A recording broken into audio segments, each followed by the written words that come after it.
Welcome to the 2020 Campus Plan Updates webinar and kickoff. I look back. I've been looking back. We've been doing these about 7 years, and the progress we've had with these, the work we've had with these has been great. Many of y'all have been doing this for a substantial amount of time, and I really appreciate both the degree to which you've committed to this work and also the way in which this work has evolved over time. So I want to talk about what we're going to do today. Those of you who have been with me for some time on this, this is actually old hat. You probably can, you not only could do this with me, but you could probably sing the chorus.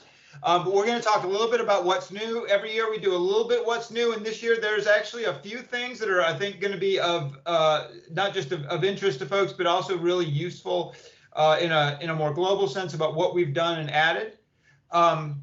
I want to talk a bit about more, just underscore again why we do these things, talk about the process, and then that's sort of like submitting your update and getting help. So that's the overview of what we're going to do.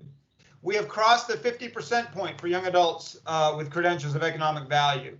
And you can sort of see the trajectory going from the 43% range up to 50% range in Georgia. That's a short period of time, less than a decade, to move the needle that much is a substantial amount of growth, and it does have a lot to do with the work that we've done with Complete College Georgia and with the efforts that campuses have done. I want to start out with acknowledging that we appreciate that work and that we recognize that it's been hard work. And as we come into this coming year, we recognize it's going to be a substantial lift. And so we appreciate the fact. But I thought starting, and I really did want to recognize that at the outset, substantial work has been accomplished already, and we are able to, and one of the points of the Complete College Georgia updates is we can document the ways in which we've done this.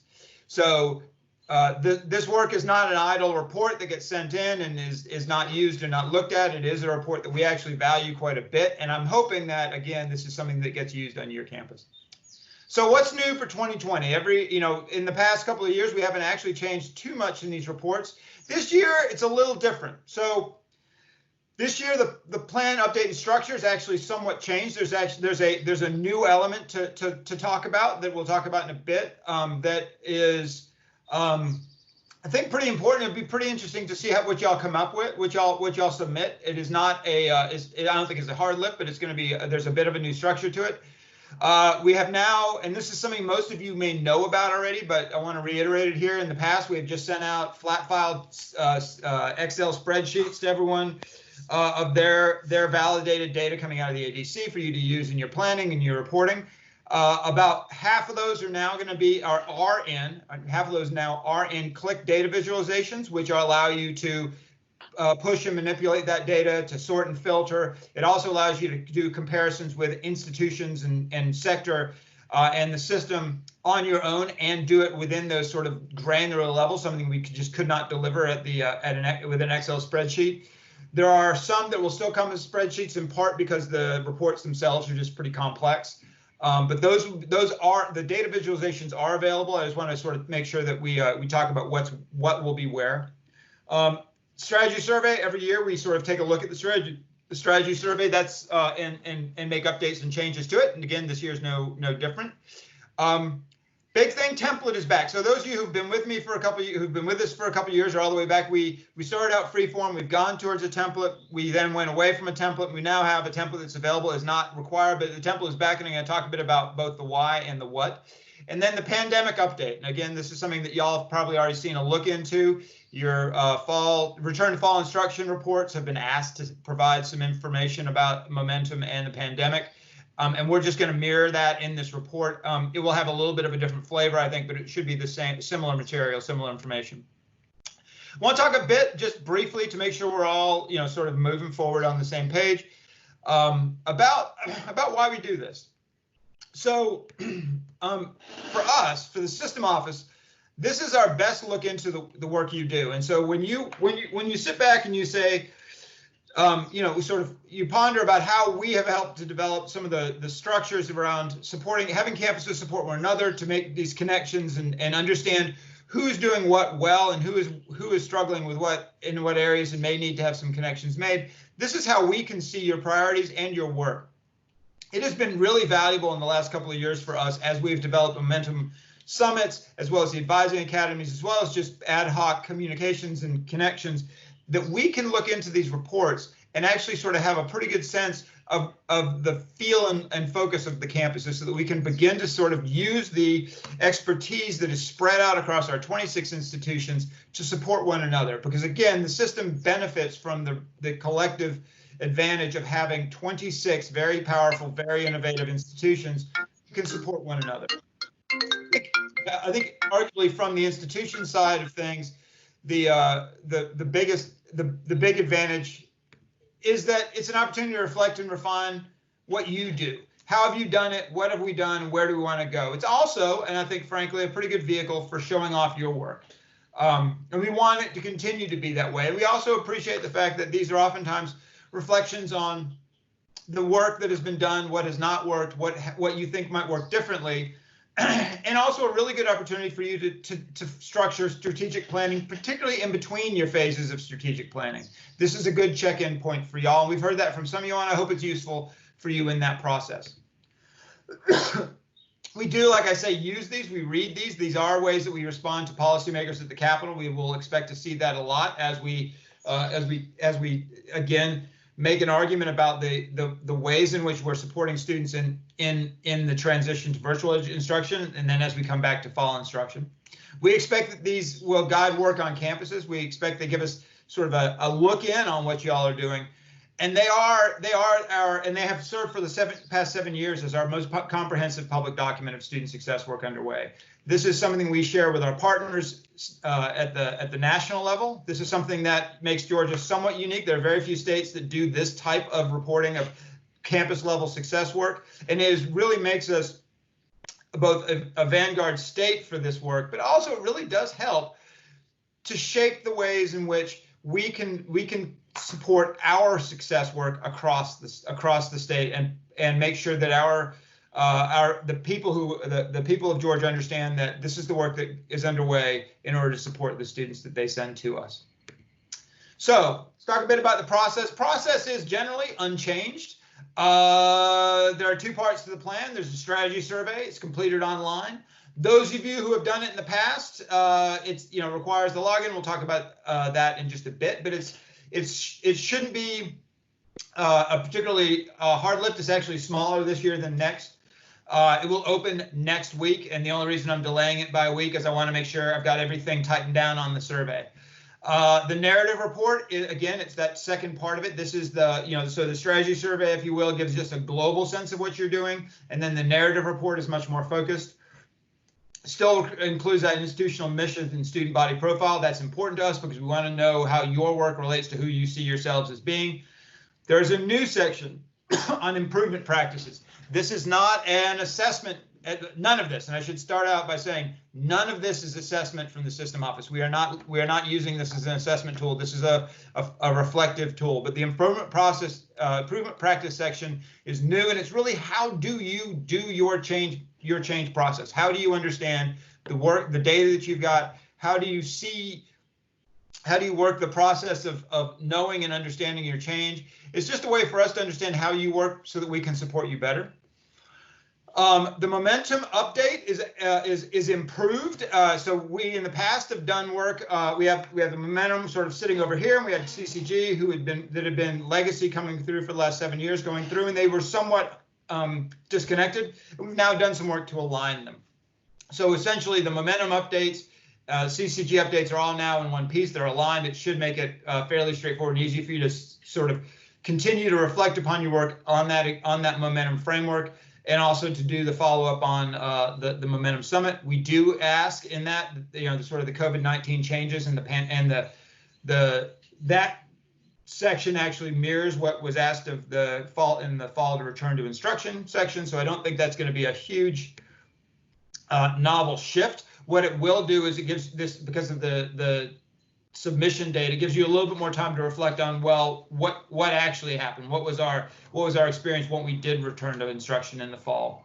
And then again, same as last year, we really want to know, really largely, to sort of acknowledge the teams on campus, but also to have the student success and completion team, as generally and broadly as you care to define it, listed in this report. It's been something I think that for the first years we did this, there were a lot of people who were doing a lot of work that didn't really get their names in the credits, and we just want to make sure that those people are acknowledged and recognized on campus. I'll also note that, and there's some intentionality behind this. The student success and completion team does not count against your total credit, so feel free to really give credit where credit is due. Here's a timeline, largely unchanged. It's about a week delayed from last year for the start. The one date I really want to highlight here is the October 30th submission, final reports due to the system office. That is later than it has been in the past, and it is intentionally after midterm census. So you should be able to get retention rates for fall and all of the other data that you want into your discussion. If it turns out that date is still too early for you to get your if it turns out that date is still too early for you to get your data really sort of wrapped into the report, let me know. But I think that should give us ample time for us internally. So for November, what we tend to do is review these reports, ask any questions, and make any edits and changes that we have to in terms of formatting and structure, and then bundle them up and get them ready for release. And that release will still happen December 1st. Like you can see that we've also pushed back the strategy survey completion date. Again, that's only because sometimes campuses need a little more time to share this around over the summer. But we do like to have that sort of lockdown in hand for the beginning of the fall term. It's just easier for us. It also, we find, gets us the right sort of responses, the responses in the term that we're trying to find. So CCG data and visualization. I'm gonna, before I do that, let me go back a slide. So so if there are any questions, I'm now able to see the chat. If you have questions, go ahead and put them in the chat box. At this point, nothing should seem all that unusual, but we'll be getting to some of the new stuff. There are 4 data sets in Click. Click is a data visualization. If you have seen Click, you sort of understand it. It allows you to sort of change and filter out data by different categories that are in the data set. The data is pulled out of ADC, fed directly into the academic data collection, I should say. The ADC is the academic data collection, which is the data that we gather from institutions. It is then pushed into this Click app, which lives on the cloud. It is available at this point because of the way the licensing works. We have 11 or so campus licenses at each institution. We have done our best to make sure that there are 1 or 2 or 3 folks who are within the CCG orbit who should have a license. Some campuses, because Click is also used by enrollment management, is used by a few other offices on campus, we've sort of had to do some negotiation. But if you should know if you're a licensee, and if you don't know who on your campus is, let me know and I can look it up. I have the list, and we can if there are changes that need to be made at your institution to make sure that license holders that you can see what you need to see, that let us know. The big advantage to the Click apps, and again, it's degrees awarded, enrollment, graduation, and retention, not retentions, but retention. Those apps you can filter and shift as you want, and then take that data and download it if you want to do secondary analysis on it. And you're welcome to do that. Learning support, credit hours, a few other reports will be released in Excel. Those are just much more complicated reports to try and get into Click. We struggled with it last year, and we really aren't sure. It was hard to see how you would format it for that sort of model. So you'll be getting that as well. And again, that I want to really thank the USG Research and Policy Analysis Group for the work they did to get the apps into Click, to develop them.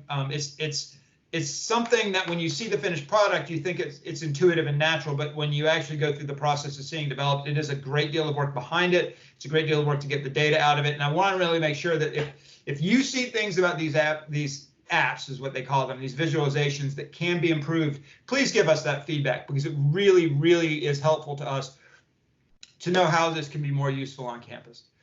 And again, the data will be the apps are available now. If you are a licensee, you can grab it. If you aren't a licensee but you want to see it, I can tell you on campus who your license holder is. And then you can also, again, you can always go ahead and grab that, have that data manipulated, filtered as you need it, and downloaded for you.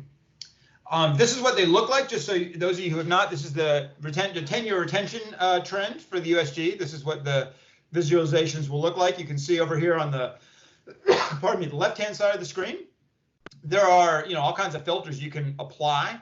Those are essentially the filters that we capture in the data system. And then across the system, you see institution specific.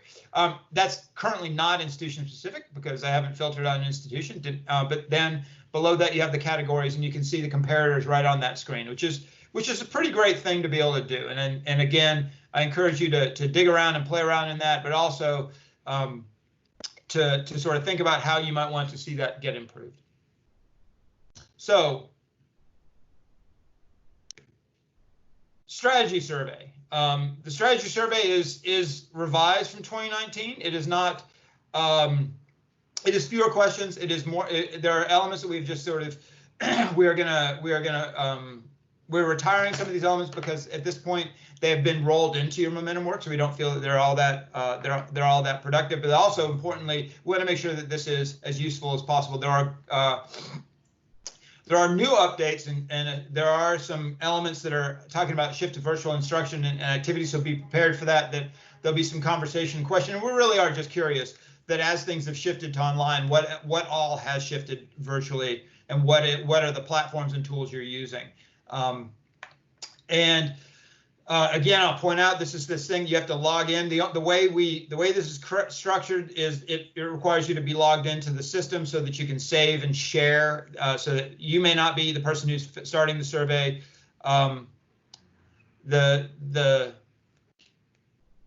Jonathan, you got a couple of questions. I got a question here on slide 12. I'm not seeing slide 12. Whoops. So that's the timeline slide, and that will be in the instructions. It just simply says the timeline. I'm sorry, Juliana, if you can't see it. And follow up to that, the Click apps are actually up to date now. They update they update shortly after census. So I think that's okay. Jonathan, this is Juliana. I am only seeing slide 12. You're advancing, but the screen, what I'm seeing on my screen is stuck. Okay. I don't know if anybody else is having that problem, but you're moving through the slides and I'm seeing a little red circle. And slide 12. Okay. It's moving on other screens. It's moving on other screens. Oh, okay. It's just me then. Actually, it's on mine like yours, Julia. This is Robert. So all right, I think so here's what we're going to do. both may have the same problem. All right, so we're going to shift over to my desktop.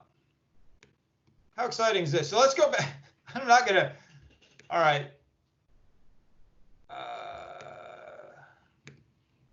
We're just going to share desktop. And Robert, I'm relying on you to tell me. Yeah, so I'm seeing the desktop now, and also Julian, for anyone else where that happens, if you hit that, I believe it's the red circle that you saw up in the upper left-hand corner, you can request, well, anyway, it allowed me to advance through the slides. I'm not an expert on this either, but just a tip for you. I clicked on that, then I was able to advance forward. So wow. We could try that. Robert Todd earns a advanced Microsoft Teams badge for the day. All right, so quickly, here's the timeline. Again, the October 30th deadline. I think this is the last slide we showed for everybody. The visualizations are up and up to date. The data will be released on the 26th through Excel. These are what the visualizations look like. I'm going to pause here and just sort of give you a second to sort of look at it. But many of you probably may have seen these. If you're used to Tableau, it is a very different flavor and feel from Tableau. So there is a bit of a learning curve, and if you are a campus that's invested in Tableau, Click is a bit of a different learning curve, and it's hard to get. You may need to spend a little bit of time just playing and getting familiar with where things are and how it does measure this. It has many of the same features. It just places things differently and sometimes plays differently. And again, with this, you can actually run your own reports on this as well, much like in Tableau. Strategy surveys, again, I think this is where we were, back caught up. There's a login. I think I've communicated with everybody who wasn't certain, but if you're still not sure if you're the institution who's got the editor for your campus, let me know. There will be an email going out next week that will include the link, your new updated password, and it will log in. And when you log in, and when you log in on campus should take you directly to the survey. So if there's any problems with that, you always just go ahead and give me a shout, and I will get you logged in and checked out. As August 7th is the deadline. If you need a little more time, let me know, but it tends to be plenty of time. The link will go live next week, and you'll get communication from me about that. There is the survey login. It will currently not open up, I don't believe. I think it will tell you it's not accepting anything right now, but there will be a preview online where you can sort out and print out all the questions you'll need to ask. Again, that will be live in sometime later this week or earlier next week. Think I've got everyone, but if you have any questions, you're welcome to email me and let me know. That's what it looks like. I'm just going to go through this. Many of you have seen it, but you'll have it's an online survey, so you see that you'll have a login page. You have to put in your username, which is not your name, but it will be it's not single login, so it'll be like your campus name. It's usually the letters of your initial of your campus, AMSC for Atlanta Metro, plus the year 2020, and then some password, and then you have to answer a math question. They are generally not algebra, so we are not looking at college algebra. We are looking more at arithmetic, but it is to make sure that, and it's just a captcha on the site.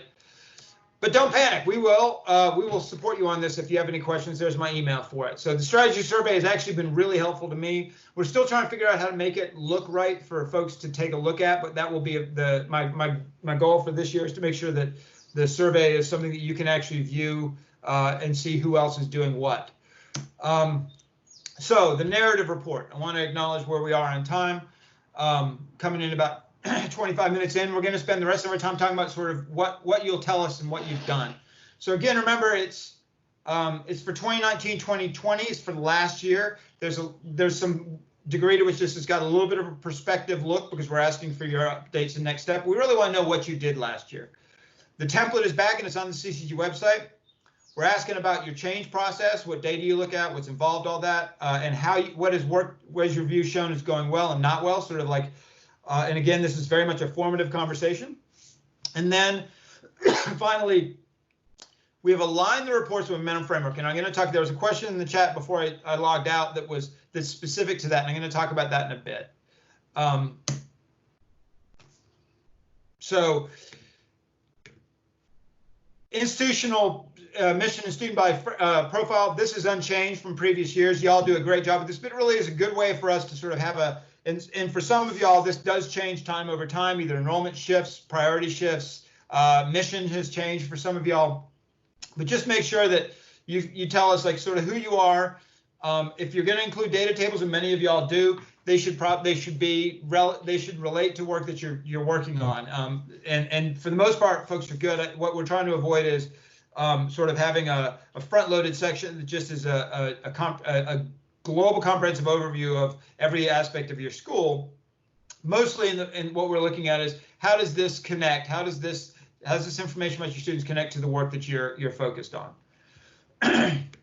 So this is actually new, this improvement practices, and this was suggested to me by a couple of folks, but this idea that we have focused a great deal on pulling folks together and helping you. We have shaped a change process and a discussion process based on the ways that we think y'all operate, but it is not always the way that campuses operate. So how do you understand your work? How do you learn from your success? Who is involved in that work? What data and information do you need? There are elements of this in the data in the template, but this is really how you tell us how you like to work, and that's how you understand your work.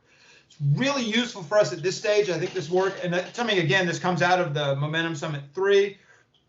The work has matured to a point where campuses truly, I feel, own their own momentum strategies and their own momentum activities to such an extent that understanding how we can support you in improving and continuing your progress is really critically important. So having an understanding in this section, again, it's not it is much more of a reflective essay than any sort of assessment essay, but we really want to know how you understand your work. So the momentum update. So we have taken what used to be these strategy updates, these sections that were high priority, high impact practices, and ask you to align them to momentum. So when you go to the report template, when you look at the report, we're looking for things that work on those on purpose, on pathways, and on mindset.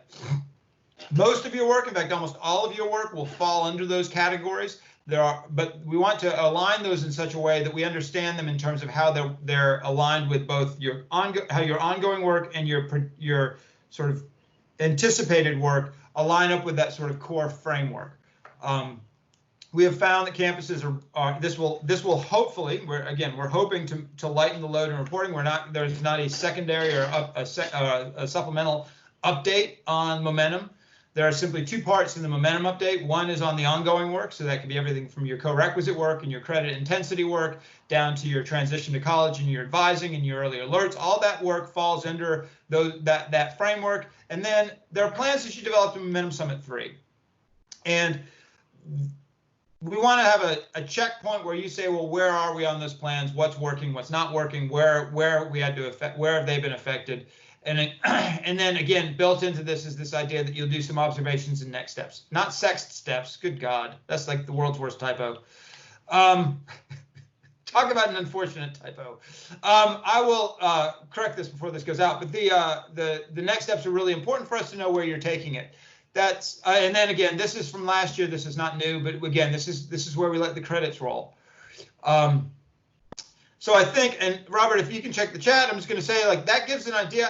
The template, which we'll talk about in a sec, gives a little bit more of an understanding of how we're aligning the three. But again, your momentum, your update will now have sort of a purpose, pathways, mindset framework. We understand that in mindset, most of the work has been around getting the survey done, and that's perfectly fine and acceptable, and that's actually what most of us what we expect most campuses to talk about is how have we done this sort of delivered the survey and developed the survey. But equally, there are campuses where they have done some initial work in terms of interventions and in terms of understanding their students, and we want to know that as well.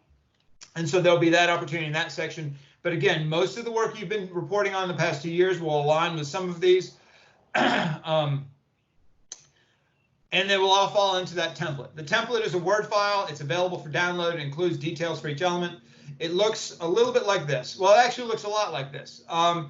So you can see you've got this sort of opportunity to go through, and it looks a degree like the template used to use. You can see where you'd overwrite on the right-hand side. You whatever the description is in there. Overwrite that with what you're talking about and what's being asked, and then you can repeat that table for each as you go. I'm gonna note, these are recommended. They are not required. If you want to write and a number of campuses have really developed reports that are based on what is useful on their campus, that is great. Do that. The reason we're providing the template is partly to provide framework as we've shifted towards a momentum approach, momentum framework. We want to make sure that that framework is honored and is sort of understood. But the other side of this is campuses have told me it's a lot easier to write off a template. Many campuses continue to use the template even after we discontinued their use, just because it's a really helpful tool to make sure we get the information covered. And again, I'm perfectly fine with that. You can see that these make sure that's the right one. Template 3.1. Yeah. So one other thing, there's a COVID-19 update. I'm not providing you a COVID-19 update. I don't have one, but the campus updates ask, and these are again entirely mirrored on the fall return to instruction questions. They ask you to provide sort of an update of what needs to be adjusted, what alternate arrangements can be implemented, how can you change what you planned for your Momentum Summit 3 and Momentum Year work, and then what needs to what would implement these alternate arrangements. These are entirely embedded in what you've already reported, and I would not expect these to change, other than the fact that these reports will be coming in several months, 4 months after the initial plans were written, and they'll be coming in about 2.5 to 3 months after you've returned to instruction. So there may be some information you want to talk about in this report that you did not get into your return to instruction plans. Perfectly fine. If your plans were perfect and they were implemented with fidelity, and that's what you did, and that's what you want to say, that's also fine. This is simply we want to make sure that there is both an opportunity to reflect that in this document of what changes with momentum, particularly momentum approach planning with respect to COVID, but also give you an opportunity to sort of further inform us in terms of where things have shifted. So at that point, that's the end of it. I'm going to pause here and take whatever questions that may come up. And Robert, again, I'm going to rely on you. I can't see a chat box. Chat, just one extra thing on chat, if some of you haven't noticed it or paid attention, the Click apps have training videos available. Each Click app has a training video available that walks you through the use of it. Lori Haygood posted that. Rachna, so you gave it a thumbs up. So that one's worth repeating. If you don't know how to use it, it's pretty easy to understand. Right, and those are on the landing page of the Click app. So when you come in, the first page will have like training apps for each app. Thank you, Robert. All right, so you've gotten to the point where you're ready to review and submit your reports. They're online, they're Word files, not PDFs, and that's, and the appendices are separate. Appendices don't count towards, oh, I should have noted too. In fact, this didn't come up, I can't believe I left it out. The word count, the page limits has been extended to 15 pages. Don't feel obligated to fill out 15 pages, but given what we've asked for and given the past years that people have struggled with getting it under 10 or 12, 15 feels generous enough, but if not, let me know. But the updates are one Word file. The appendices, which do not count against your page limits, is a separate Word file. Files should be submitted through the Provost's office. You no longer need to have a letter from the President's office, but we do want them to come through the Provost's office just simply as our, and again, that would mean that there's an email that is the submission email that would tell us that this is the final version. You submit them online through the completega.org/submit2020 page. You can also submit them through ccg@usg.edu. Either one is fine. They'll both get to us. They're due by October 30th. Again, as I noted, if there's difficulty in getting the reports to it, getting those final data to complete your retention information and other data you may want, please let me know. We can push that back a little bit, but we do have to try and make that December 1st deadline. One for bonus points. So every year, and I want to especially thank a handful of institutions that are really generous about posting and allowing us to use the images of their graduates. Every year we have a banner and cover image for the report, and I'm going to add in the submission page. There's an opportunity for you to submit an image from your campus. And again, we've always used caps and gowns. I'm not wedded to caps and gowns, but caps and gowns seem to be kind of what we're about. But if you're interested and you have good campus images of that we would be able to use for it, we would be delighted to have you submit. There are fields in there for submitting the image and submitting the credits and other use restrictions, limitations, so that we don't run afoul of your copyrights. So that's just a supplementary update. At that point, just getting help. If you have need for help, they're on the web. That should be all posted. This presentation will be there as soon as we get these typos out. I conveniently said soon because I knew there'd be some typos. Strategy survey and preview, again, will be up next week on the 22nd. I expect to post that out. But everything else is available online. But as with everything else, you can always reach out to me directly, and we will sort those problems out. So at that point, I'm done. If you got questions, put them in the chat box. You can also email them. I really appreciate it. I think you can also, if you have questions, you also at this point you can unmute yourself if you haven't already. And also, before we even do that, Eric Tack has asked, in terms of signing off on the report, if the ownership of these programs is outside of the provost office. That's a good point, Eric. And I guess at that point, what that would be, so if ownership of those programs is outside the provost office, I'm still going to ask that I'm going to sort of delegate this to the provost to make sure that everybody's okay with this. What I need is a single point of contact. If this wants to come from your president's office, I will also understand that. The reason we've done this in the past through the president's office, the reason I've changed this from the past is that the president's offices have oftentimes said, why am I submitting this? But if you, it needs to come from somewhere where I know this is the final version. So whoever sends it in, it needs to be very clear that this is the version that's been submitted finally.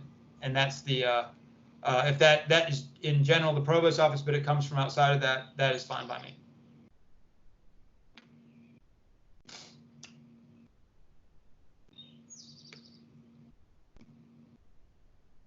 Are there any other questions?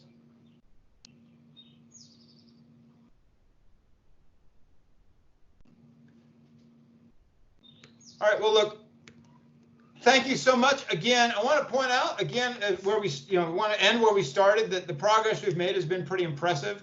I sort of look forward, sadistically look forward, or masochistically look forward to these, probably sadistically look forward to it as well. But I really do look forward to these reports because they do, they're like letters, they're like getting a letter from the field. And I really do appreciate the sort of insight and look in that this gives me. You can always reach me at my email. You can actually always reach me at that phone. That phone forwards over to my cell. If you have any questions about this as it goes forward, I really appreciate your time and your effort on this. And I'm going to give you, and again, if there are questions or you have needs, please let me know. I want to again thank Robert and thank Vance for joining me today and for their support on this work going forward. One last thing, I had a momentary loss, but I saw Barbara Hunt wrote a question asking when the draft is due. Did that happen when I got bumped off? No. So there is no draft due. We have. If you want us to review a draft, you can submit it at any time before October. But we actually, I have had in the last 3 years exactly, I think, 2 drafts submitted to me. And so I'm willing to look at them, but it's much more of an ad hoc process. The due date for these reports is October 30th. In order to get all the data in, if you want an early review to see if you're on track, feel free to submit it at any point. Jonathan, can you hear me? I sure can. Ah. Okay, hey. Thank you so much for the presentation. I really appreciate it. I have a quick question. I know we've got a kind of return to campus plan that was, issued by the USG that a lot of folks are working on, and within that, there's some momentum. There's a section on momentum here and momentum approach student success. It seems like a lot of the questions that are in there are also in this report. Is the expectation that we basically align those 2 things in terms of what is in that return to campus piece? Right. So yeah. So like I noted, here we go. This is actually the exact same language that is in the return to campus report. Okay. So I didn't, and it is perfectly fine for it to be the exact same language that you submit to me. The thing is that you'll have a few more months under your belt, so there may be additional, and you will actually have return to campus as opposed to just planning to return to campus. So you are welcome to submit exactly the same material, same sort of discussion, but this may actually be an opportunity for you to sort of reflect a little bit further on that. So there is intentional alignment between these 2, and that's not an accident, because we sort of wanted to make sure we harmonize that. So thanks for the question, Ron. And also, it's an opportunity for fame and fortune, Ryan, because we are getting questions continuously from outside the USG, from other systems, and from national organizations asking us what we're doing, how we're responding. And, they're always looking for creative ways to respond. So just keep in mind that we may pass on some of the information to those who are looking for solutions similar to yours. Yeah, which is more the emphasis on the fame, less on the fortune. I think, I'm gonna go ahead and say fortune is an unlikely outcome from this.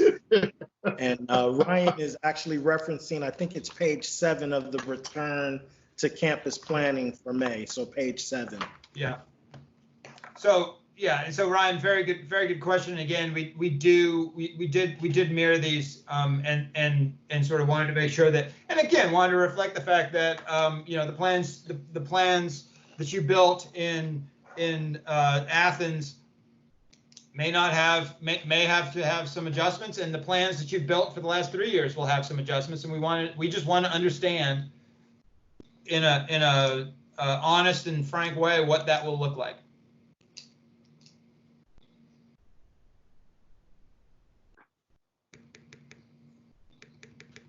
Oops. There. Are there further questions? Well, as the clock ticks down towards 60, I just want to again extend a personal thank you to all of you for the work you've done over the last years to make this such a success, and the work that I know are underway on your campuses. Without further ado, I'll let you go. Again, I'm always available through email and phone if you need me. Thank you so much for your time. Thanks.